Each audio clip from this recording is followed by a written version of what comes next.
أعوذ بالله من الشيطان الرجيم. بسم الله الرحمن الرحيم.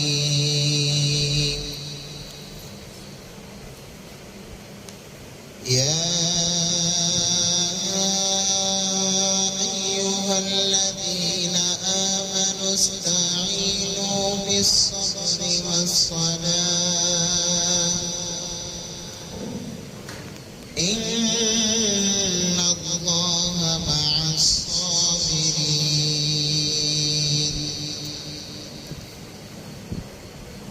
ولا تقولوا لمن يقتل في سبيل الله أموات بل أحياء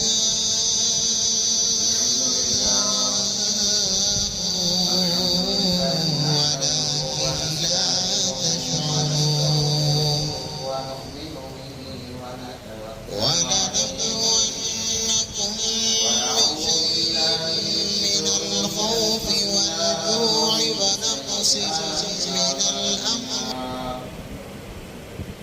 من يهده الله فلا مضل له ومن يضلل فلا هادي له ونشهد أن لا إله إلا الله وحده لا شريك له ونشهد أن سيدنا ومولانا محمدا عبده ورسوله.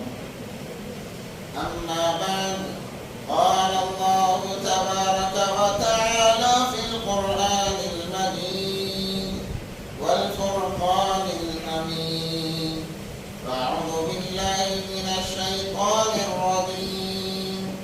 بسم الله الرحمن الرحيم.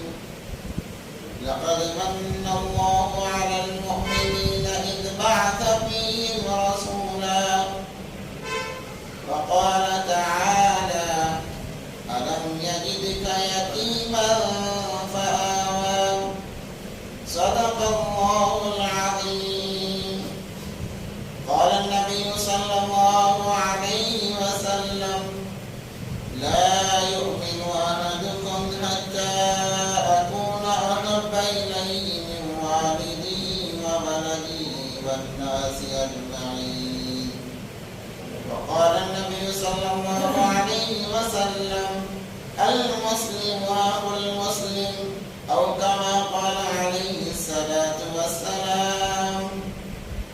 اللهم صل على سيدنا مولانا محمد في أول كلامنا. اللهم صل على سيدنا مولانا محمد في أوسط كلامنا. اللهم صل على سيدنا مولانا محمد في آخر كلامنا.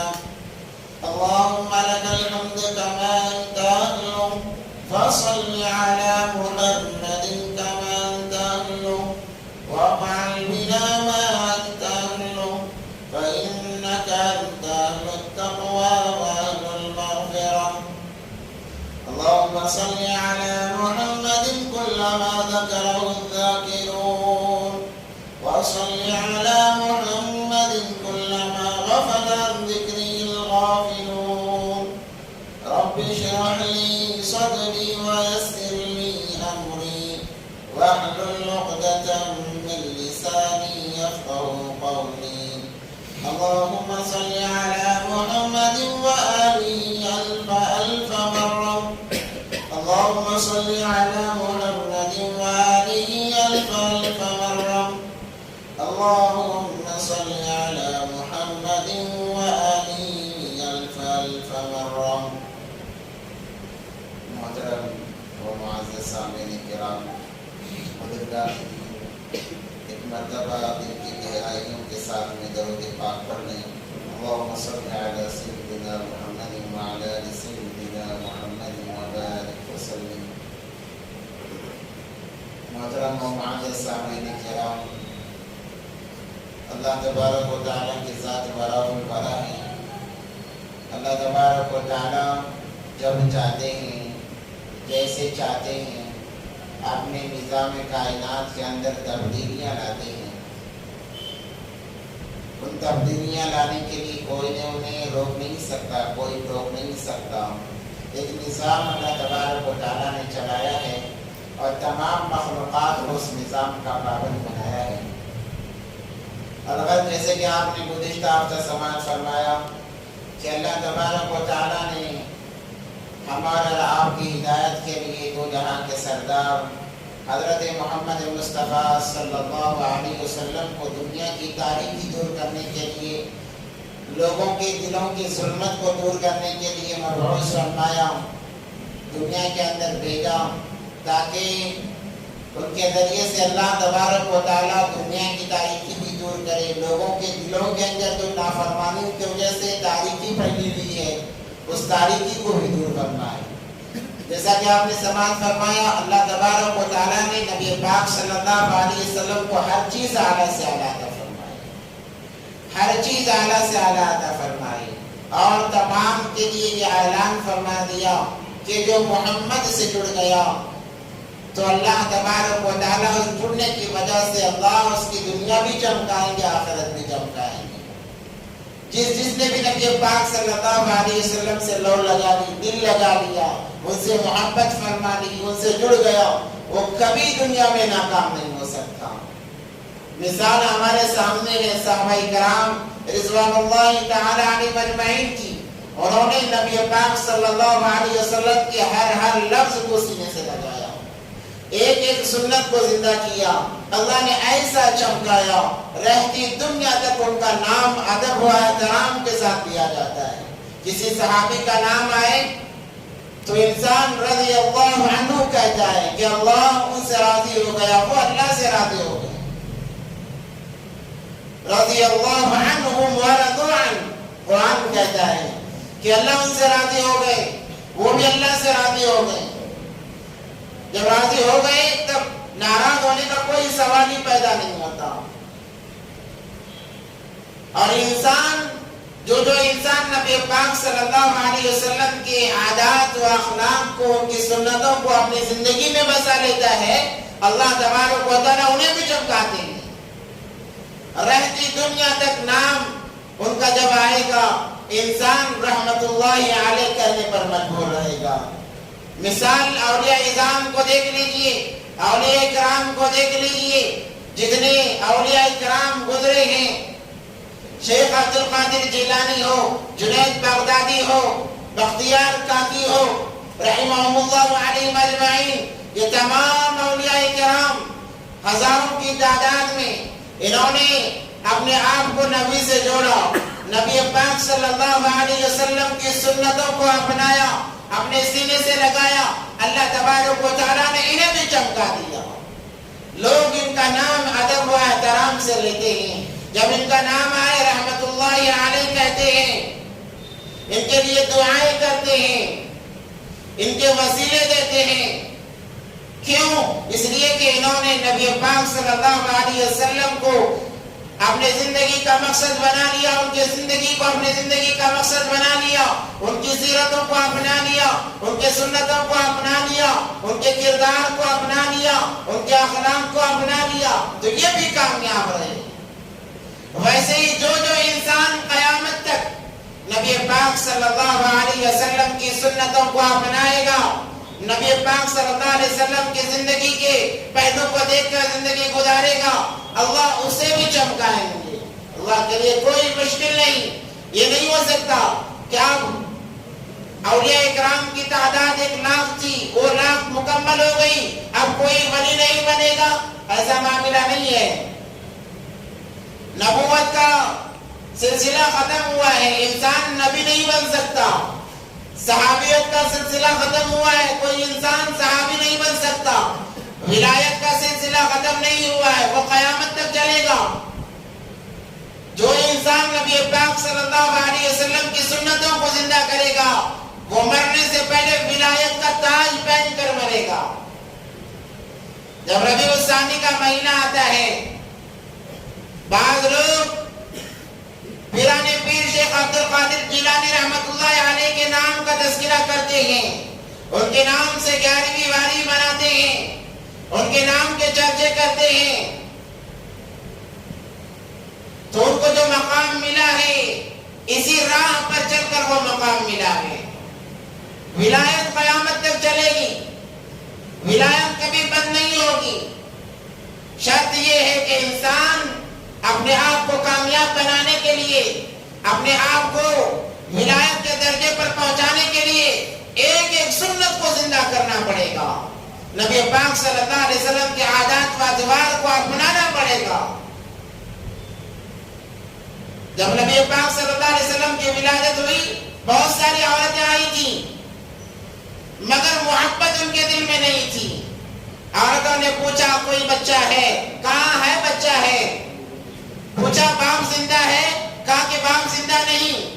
واپس چلی گئی تو کچھ ملنے والا نہیں ہے۔ ان عورتوں کی نظر مال پر تھی اور انہوں نے نہ نبی پاک صلی اللہ علیہ وسلم کو دیکھا، نہ قریب جانے کی کوشش کی، محروم کر دی گئی۔ حلیمہ سعدیہ رضی اللہ تعالیٰ عنہ آئی، پوچھا بچہ ہے؟ کہا کہ ہاں ہے۔ باپ زندہ ہے؟ کہا کہ باپ زندہ نہیں ہے۔ اچھا، کوئی دوسرا بچہ بھی نہیں ہے؟ اب کہتی ہے قریب گئی، کہا کہ ذرا دکھاؤ تو صحیح۔ جیسے ہی قریب بڑھنے کے لیے قدم بڑھایا، چہرے انور کا دیدار ہوا، وہیں پر فدا ہو گئی، کہنے لگی کچھ ملے نہ ملے مگر اس بچے کو ضرور لینا ہے۔ اللہ تبارک و تعالیٰ نے صلہ کیا دیا، اے حلیمہ قربت تو نے میرے حبیب سے اختیار کی ہے، تو نے میرے حبیب کے قریب آنے کی کوشش کی ہے، یہی کوشش تیری نجات کا ذریعہ بنے گی، یہی کوشش تیرے فقر و فاقے کے ختم کرنے کا ذریعہ بنے گی۔ اور جب سینے سے لگایا ہے، اللہ نے نظام کو بدل دیا۔ جہاں جہاں سے لے کر اس بچے کو جا رہی ہے، اللہ تبارک و تعالیٰ قیس سالی کا علاقہ تھا، قیس سالی کو ختم فرما رہے ہیں۔ یہ برکت نبی پاک صلی اللہ علیہ وسلم کو سینے سے لگانے کی۔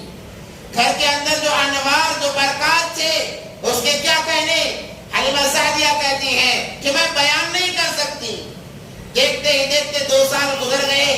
جب 2 سال گزر گئے، 2 سال کا وعدہ تھا، لے جانے لگی واپس مکہ مکرمہ، تو دل مان نہیں رہا ہے کہ اس لخت جگر کو اپنے آپ سے کیسے دور کروں۔ جب یہ آنکھوں کے سامنے نہیں ہوتا ہے تو بے چینی سی چھا جاتی ہے۔ دائی حلیمہ کے گھر کے اندر بے چینی کا ماحول برپا ہو گیا کہ آج جس سردار کو لائے تھے وہ سردار واپس جا رہا ہے، دل گوارا نہیں کر رہا ہے، مگر وعدہ کیا گیا تھا، وعدے کو نبھانا ہے، اور وعدے کو نبھانا نبی پاک صلی اللہ علیہ وسلم کی محبت کی علامت ہے۔ جو انسان وعدہ خلافی کرتا ہے وہ نبی کا کبھی عاشق نہیں ہو سکتا۔ نبی کے صلی اللہ علیہ وسلم کے بتائے ہوئے راستوں پر وہ کبھی چل نہیں سکتا جو وعدہ خلافی کرتا ہے۔ نبی پاک صلی اللہ علیہ وسلم کی زندگی کا ایک ایک پہلو ہمارے لیے نمونہ ہے، ہمارے لیے عبرت ہے، ہمارے لیے مشعل راہ ہے کہ زندگی گزارنی ہو، آقا پاک صلی اللہ علیہ وسلم کو دیکھ لو، ان کے ماننے والے صحابہ کو دیکھ لو۔ اصحابی کالنجوم بأیہم اہتدیتم اقتدیتم، ایک صحابی کی بھی اتباع کر لو گے منزل مقصود تک پہنچ جاؤ گے۔ الغز دائی حلیمہ لے کر آئی مکہ المکرمہ کے اندر، دل مان نہیں رہا ہے، دل بڑا بے چین ہے کہ اس لخت جگر کو کیسے اپنے نظروں سے دور کروں۔ اتفاق یہ ہوا، اللہ نے ان کی طرف کو دیکھ کر ایک معاملہ ایسا پیدا ہوا کہ مکہ کے اندر بیماری عام ہو گئی، بیماری کا موسم چلنے لگا۔ بی بی آمینہ کہتی ہیں کہ بیماریاں چل رہی ہیں، کیا کیا سمجھ میں نہیں آتا۔ دائی حلیمہ جس سے بول پڑی کہ اب کچھ اور ذرا میرے حوالے کر دیجئے تاکہ یہ وبا ختم ہو جائے۔ یہ آپ کے بھی جگر کا ٹکڑا ہے، میرے بھی جگر کا ٹکڑا ہے۔ اللہ نے پیدائش سے پہلے باپ کا سایہ اٹھا لیا، باپ کے سائے کو دور کر دیا، مگر اس کے بدلے میں 2 مائیں اللہ تبارک و تعالیٰ نے عطا فرمائی۔ اور آگے بڑھا جائے، اللہ تبارک و تعالیٰ نے صرف باپ کا سایہ ہٹایا ہے، اس کے بدلے میں ساری دنیا والوں کے دلوں میں محبت ڈال دی، جو دیکھتا محبت کرنے لگ جاتا۔ جو دیکھتا چاہنے لگ جاتا، اپنا سب کچھ قربان کرنے لگ جاتا۔ صحابہ دیکھنے سے پہلے کہتے کہ جو بھی ہو جیسے بھی ہو دیکھ لیا جائے گا، مگر جب دیکھا ہے دیدار کیا نبی پاک صلی اللہ علیہ وسلم کا، کہنے لگے اے اللہ کے نبی یہ جان آپ کے حوالے ہے، آپ جہاں چاہے وہاں لگا لیں۔ حسن یوسف پر تو عورتوں نے پورے کاٹے ہیں، مگر حسن نبی پاک صلی اللہ علیہ وسلم کو دیکھ کر صحابہ پورے کے پورے کٹ گئے۔ اے اللہ کے نبی نہ جان ہماری ہے نہ مال ہمارا ہے، یہ جان بھی آپ کی، یہ مال بھی آپ کا۔ جس نے دیکھا اپنا سب کچھ لگا دیا، اپنے آپ کو قربان کر دیا۔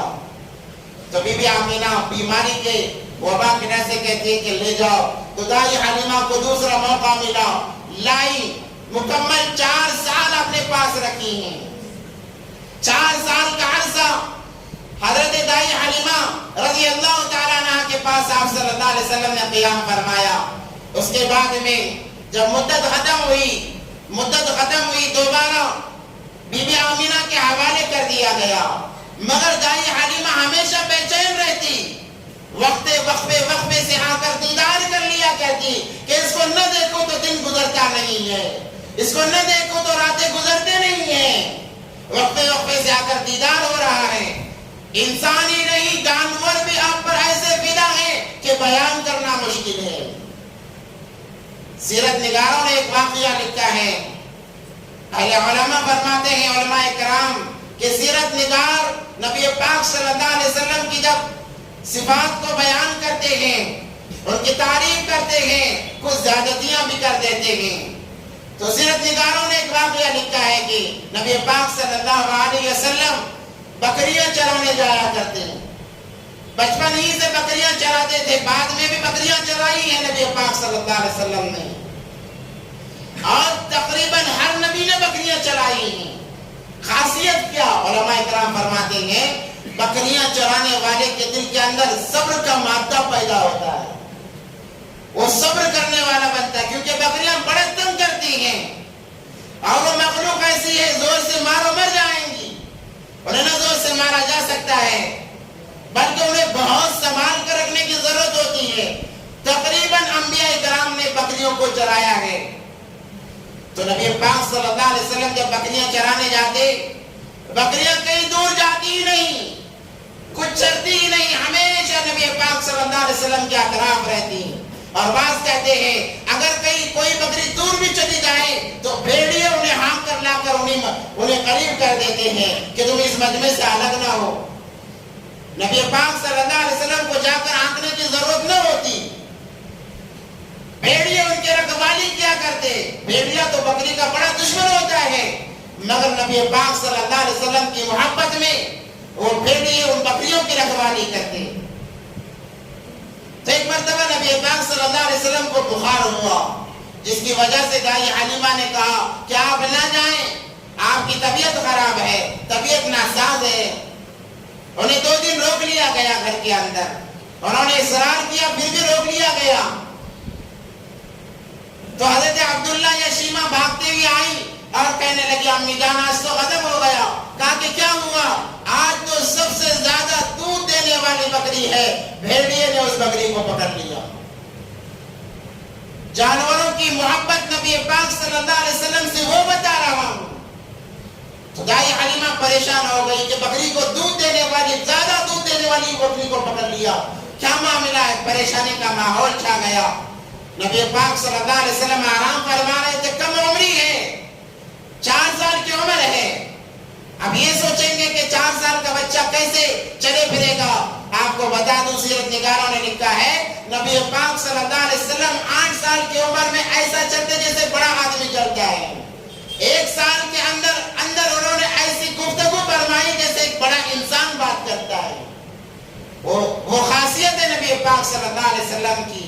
ہر نبی کو کرامت جو ملی، معجزہ جو ملا نبوت کے بعد ملا، مگر ہمارے اور آپ کے آقا دو جہاں کے سردار حضرت محمد مصطفیٰ صلی اللہ علیہ وسلم کو جو معجزہ ملا، پیدائشی معجزہ ملا ہے۔ تو الغرض نبی پاک صلی اللہ علیہ وسلم نے سنا، پوچھا کہ کیا بات ہے؟ کہا کہ بھیڑیے نے بکری کو پکڑ لیا۔ کہا اچھا کہ چلو مجھے لے چلو۔ منع کیا گیا مگر مانے نہیں کہ مجھے جانا ہے۔ گئے، جا کر پوچھا کہ کہاں سے بکری غائب ہوئی تھی؟ کہا کہ اسی جگہ سے بکری غائب ہے۔ وہاں جا کر نبی پاک صلی اللہ علیہ وسلم نے آواز لگائی کہ اے جنگل میں رہنے والوں، میں محمد تمہیں بلاتا ہوں، آ جاؤ۔ یہ الفاظ کہنے تھے، تمام درندے پرندے چرندے تمام کے تمام ایک میدان میں جمع ہو گئے۔ جب تمام جمع ہو گئے، نبی پاک صلی اللہ علیہ وسلم نے پوچھا کہ بتاؤ ہماری بکری کو کس نے پکڑا ہے؟ کس کی اتنی ہمت ہو گئی کہ میری بکری کو پکڑ لے؟ تو تمام گویا ہوئی کہ نبی پاک صلی اللہ علیہ وسلم ہماری یہ مجال نہیں کہ آپ کے بکری پر ہم ہاتھ ڈالیں، مگر ہر روز جب آپ آتے، آپ کا دیدار ہوتا، ہمارا سارا دن خوشی کے ساتھ نکلتا، مگر کئی دن سے آپ کا دیدار نہیں ہوا، ہم بے چین ہو گئے۔ ہم نے سوچا شاید آپ ہمیں چھوڑ کر چلے گئے ہوں گے، آپ کے دیدار کے لیے ہم نے یہ گستاخی کی ہے۔ اے اللہ کے نبی ہماری گستاخی معاف ہو، آپ کو دیکھنے کے لیے ہم نے آپ کی بکری کو پکڑا ہے، یہ آپ کی بکری رہی، بکری حوالے کر دیا۔ یہ جانوروں کی محبت تھی نبی پاک صلی اللہ علیہ وسلم سے۔ انسانوں سے زیادہ جانور محبت کیا کرتے، اسی لیے غار ہرا، غار ثور کا واقعہ مشہور ہے کہ جب ہجرت کر کے نبی پاک صلی اللہ علیہ وسلم مدینے جانے لگے، بیچ میں غار ملا، وہاں پر قیام کیا۔ صدیق اکبر رضی اللہ تعالیٰ عنہ ساتھ میں تھے، انہوں نے غار میں جا کر تمام سوراخوں کو بند کر دیا، چادر کو پھاڑ پھاڑ کر تمام سوراخوں کو بند کر دیا، ایک سوراخ باقی رہی، کوئی کپڑا موجود نہ رہا۔ تو صدیق اکبر رضی اللہ تعالیٰ عنہ اس سوراخ پر پاؤں دے کر بیٹھ گئے، کوئی زہریلا جانور نہ آئے، اور نبی پاک صلی اللہ علیہ وسلم کو بلایا کہ آپ اندر آئیے، آپ تشریف فرمائیے۔ نبی پاک صلی اللہ علیہ وسلم اندر گئے اور صدیق اکبر رضی اللہ تعالیٰ عنہ کے ران پر سر رکھ کر آرام فرمانے لگے۔ تو اس سوراخ کے اندر ایک زہریلا سانپ تھا۔ جب انہوں نے آہٹ محسوس کی کہ دو جہاں کا سردار آج ہمارے دیدار پر آیا ہے، تو دیدار کے لیے بے چین ہو گیا۔ اس نے راستے تلاش کیے، تمام راستے بند نظر آئے، ہر جگہ سے راستہ بند نظر آیا، مگر ایک طرف تو انسان کے پاؤں کی خوشبو محسوس ہو رہی ہے۔ سامنے سوچا یہی میرے لیے راستہ ہے، یہی سے میں جا کر دیدار کر سکتا ہوں۔ تو آنے دیکھتا ہے، مگر وہاں پر صدیق اکبر کی ایڑی لگی ہوئی ہے، راستہ بند ہے۔ تو یہ پریشان ہو گیا، کہیں میرے دیدار کرنے سے پہلے آقا یہاں سے چلے نہ جائیں، یہ سوچ کر وہ سانپ ڈنک مارنے لگا، بار بار ڈنک مارتا رہا، مگر صدیق اکبر رضی اللہ تعالیٰ نے پاؤں ہٹایا نہیں۔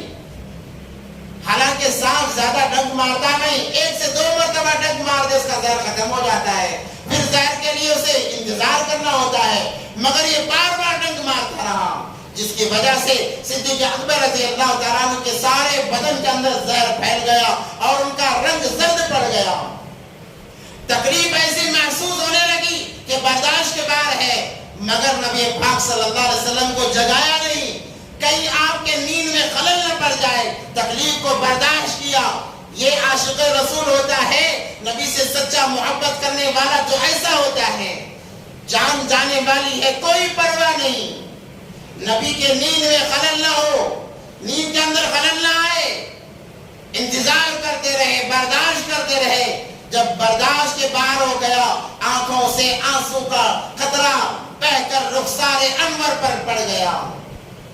نبی پاک صلی اللہ علیہ وسلم کے جب رخسار مبارک پر وہ آنسو کا قطرہ پڑا ہے، آپ صلی اللہ علیہ وسلم فوراً جاگ جاتے ہیں۔ پوچھا ابو بکر خیریت تو ہے؟ کیا بات ہے، رو کیوں رہے ہو؟ صدیق اکبر رضی اللہ تعالیٰ عنہ کہتے ہیں، اے اللہ کے نبی کیا بتاؤں، کافی دیر سے ایک سانپ مجھے ڈس رہا ہے، مجھے تکلیف اتنی ہو رہی ہے کہ برداشت کے باہر، مگر میں نے آپ کو جگانا مناسب نہیں سمجھا، آپ کے نیند میں خلل ڈالنا مناسب نہیں سمجھا، اس لیے برداشت کرتا رہا، مگر کمبخت آنکھوں نے ساتھ چھوڑ دیا اور آنسو کا قطرہ آپ کے رخسار مبارک پر گر گیا۔ صدیق اکبر رضی اللہ تعالیٰ عنہ سے آپ صلی اللہ علیہ وسلم نے فرمایا، اے صدیق اکبر تمہیں اتنا برداشت کرنے کی ضرورت کیا تھی، مجھے جگا دیتے کیا معاملہ ہو جاتا۔ صدیق اکبر نے کہا، اے اللہ کے نبی آپ آرام فرما رہے ہیں، آپ کے نیند میں خلل آئے، یہ مجھے ہرگز برداشت نہیں، چاہے میری جان چلی جائے۔ آج کا مسلمان بھی سوچے، مطلب کے لیے سنتوں کا جنازہ نکالنے والا یہ سوچے کہ نبی پاک صلی اللہ علیہ وسلم پر کیا گزرتی ہوگی۔ آج جان جان کر سنتوں کا جنازہ نکالا جا رہا ہے، زندگیوں سے، گھروں سے سنتوں کا جنازہ نکالا جا رہا ہے، اور اپنے آپ کو عاشق رسول بتایا جا رہا ہے۔ اگر عشق سیکھنا ہو تو صحابہ سے سیکھا جائے، وہ حقیقی معنوں میں عاشق رسول ہیں۔ البتہ نبی پاک صلی اللہ علیہ وسلم نے فرمایا، اے صدیق اکبر وہاں سے پاؤں نکالو، وہ ایک سانپ ہے جو میرے دیدار کے لیے تڑپ رہا تھا۔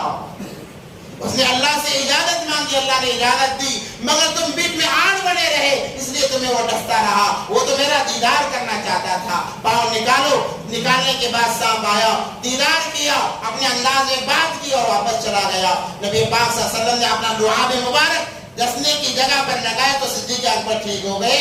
یہ جانوروں کی محبت تھی نبی پاک صلی اللہ علیہ وسلم سے، جان کی پرواہ کیے بغیر نبی پاک صلی اللہ علیہ وسلم سے محبت فرماتے ہیں۔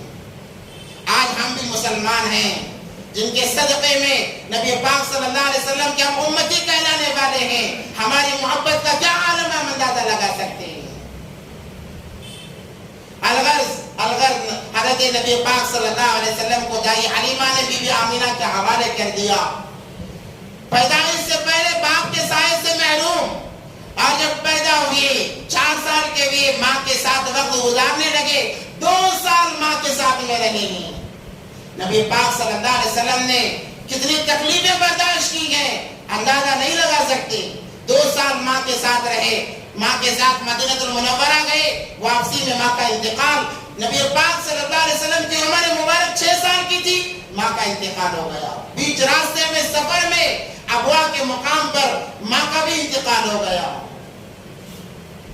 ایک بہت بڑا ایسا دباؤ پڑا نبی پاک صلی اللہ علیہ وسلم پر کہ ماں کے ساتھ میں ہمیشہ چمٹے رہنے والا بچہ، جب 6 سال کی عمر ایسی ہوتی ہے کہ بچہ سمجھنا شروع کرتا ہے، اس وقت میں ماں کا انتقال ہو جائے تو کیا گزرے گی۔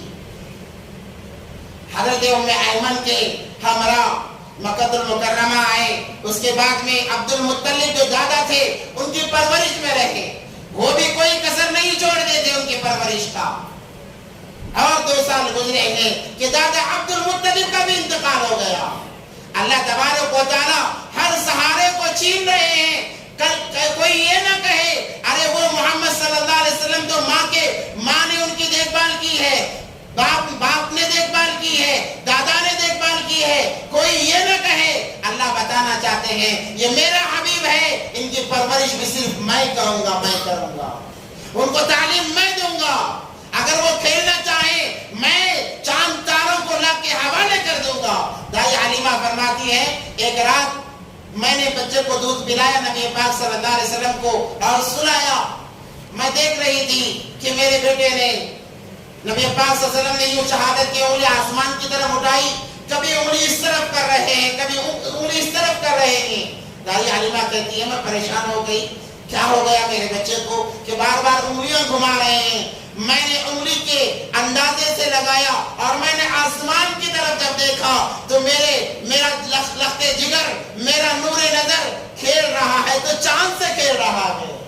دائی حلیمہ فرماتی ہے میرے بچے کی انگلی جس طرف ہوتی چاند دوڑتا ہوا اس طرف چلا جاتا، اگر اس طرف ہو رہی ہے تو چاند دوڑ کر اس طرف آ رہا ہے، اس طرف ہو رہی ہے چاند دوڑ کر اس طرف جا رہا ہے۔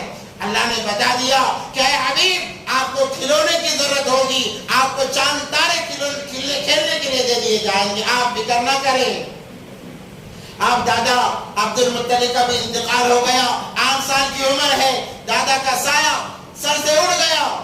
مرنے سے پہلے عبد المطلب نے اپنے ایک چہیتے بیٹے جسے ابو طالب کہا جاتا ہے، تفسیر سیرت نگاروں نے یہ لکھا ہے ابو طالب اور حضرت عبداللہ نبی پاک صلی اللہ علیہ وسلم کے والد محترم یہ دونوں ایک بیوی سے تھے۔ تو عبد المطلب نے ابو طالب کو بلایا اور کہا میں اپنی زندگی کا قیمتی سرمایہ تمہارے حوالے کر رہا ہوں، اپنے پوتے کو تمہارے حوالے کر رہا ہوں، اپنی اولاد سے زیادہ، اپنی جان سے زیادہ اس میرے لخت جگر کی حفاظت کرنا۔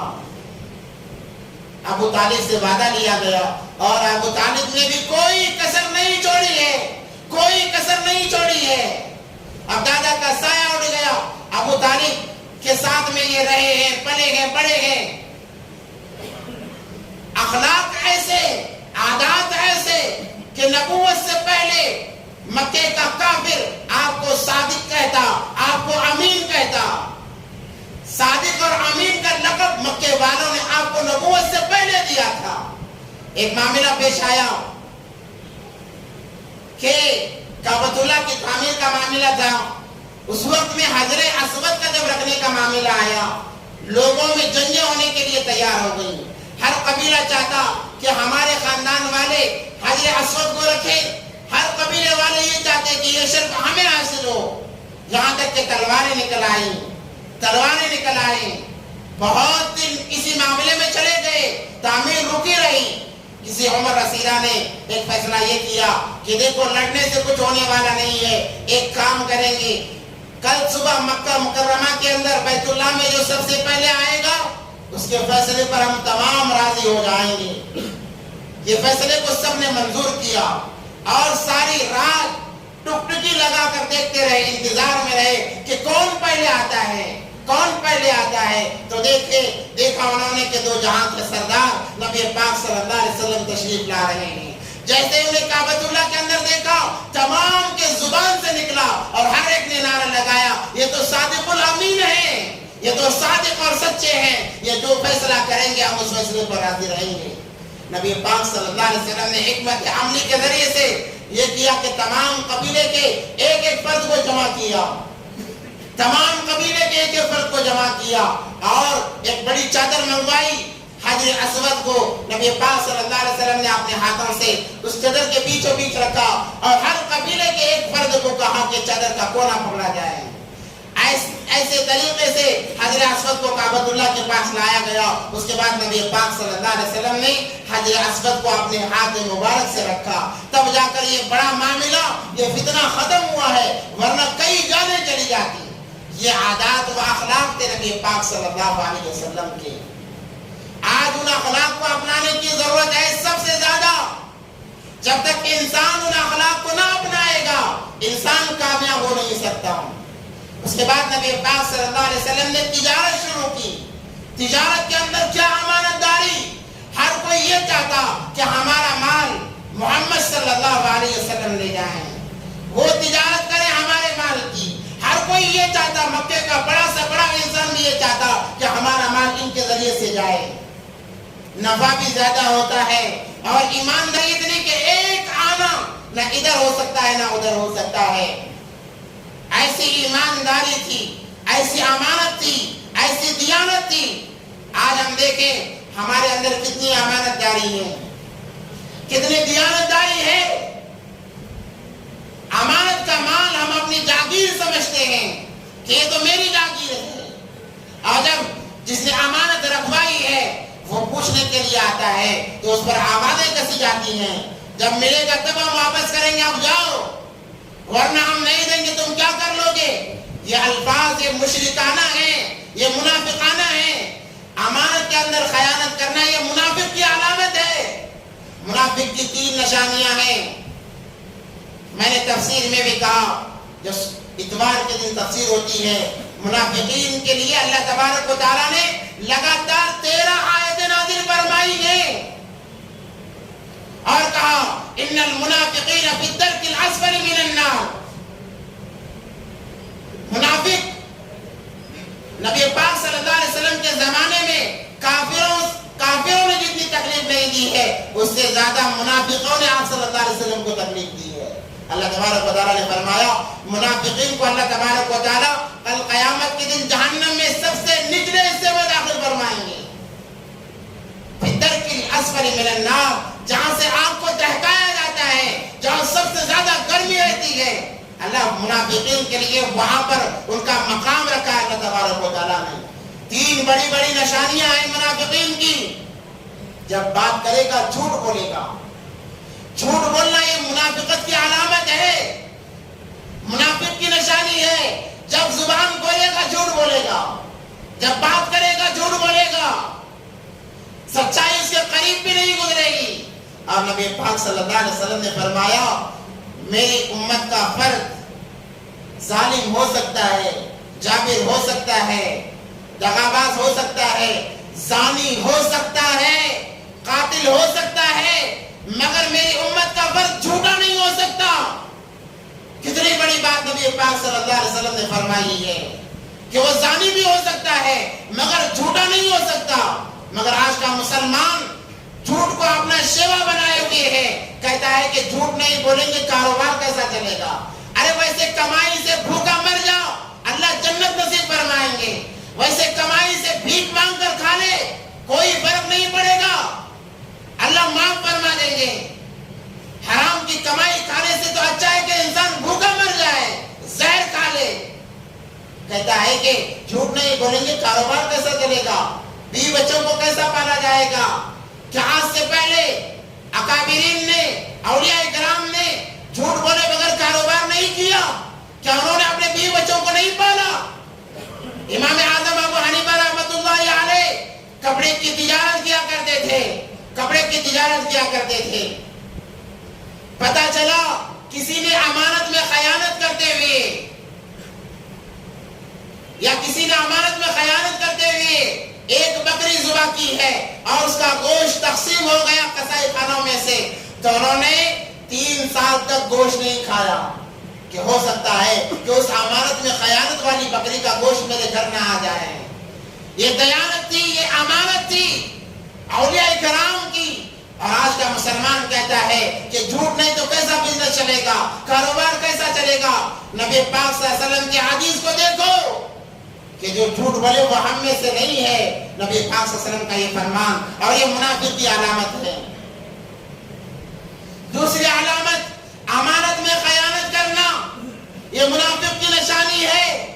جو دیکھے جو امانت میں خیانت کر رہا ہے آپ گواہی دو کہ وہ منافق ہے،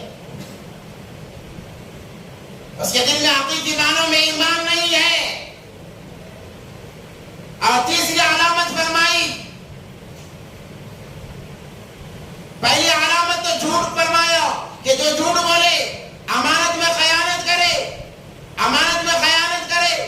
تیسرا ذہن سے نکل رہا ہے، بعض علماء نے یہ فرمایا ہے کہ جس طرف جائے اس طرف کا بن جائے، جس طرف جائے اس طرف کا بن جائے۔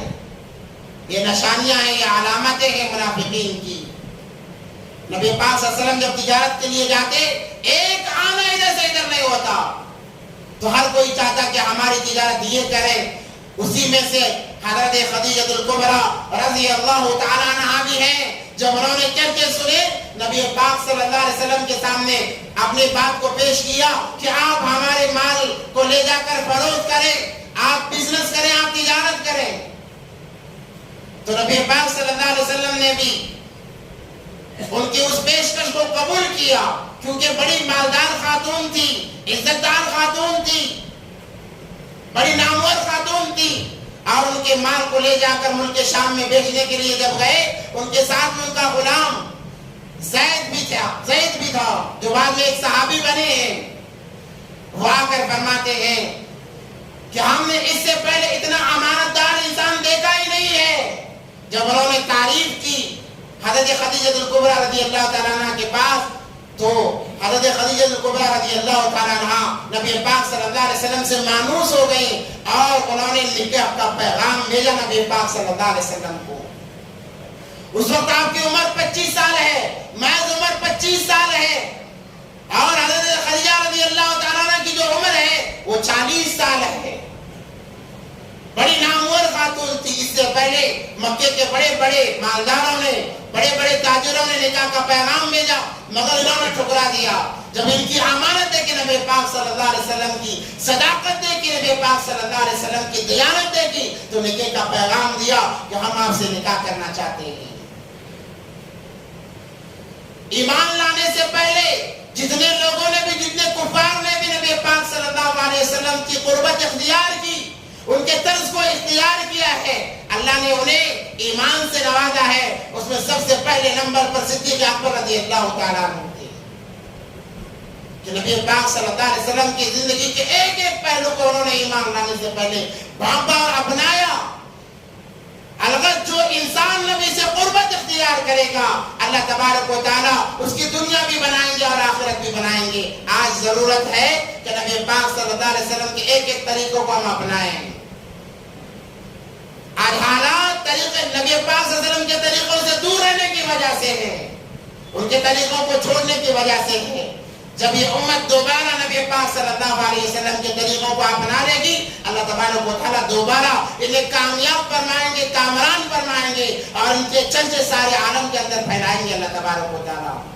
تو نبی پاک صلی اللہ علیہ وسلم نے اس نکاح کے پیغام کو قبول کیا اور اس بات کو اپنے چچا ابو طالب کے پاس رکھا تو انہوں نے بھی خوشی کا اظہار کیا اور ایک تاریخ طے ہوئی نکاح کی. سب سے پہلے پیشکش انہوں نے کی حضرت خدیجہ رضی اللہ تعالیٰ عنہ نے. یہ نہیں دیکھا کہ میری عمر زیادہ ہے ان کی عمر کم ہے, کیسا میل جول ہوگا. آج جو ہمارے اندر ایک رواج چلا ہوا ہے اس رواج کو ختم کرنے کے لیے یہی مثال, یہ دلیل ہے, ہمارے لیے دلیل ہے کہ نبی پاک صلی اللہ علیہ وسلم نے جب ان کے سامنے پیغام نکاح بھیجا گیا بخوشی قبول فرمایا, کہا کہ مجھے راضی ہے, میں اپنے چچا سے بات کرتا ہوں, چچا سے بات کر کے بتاؤں گا.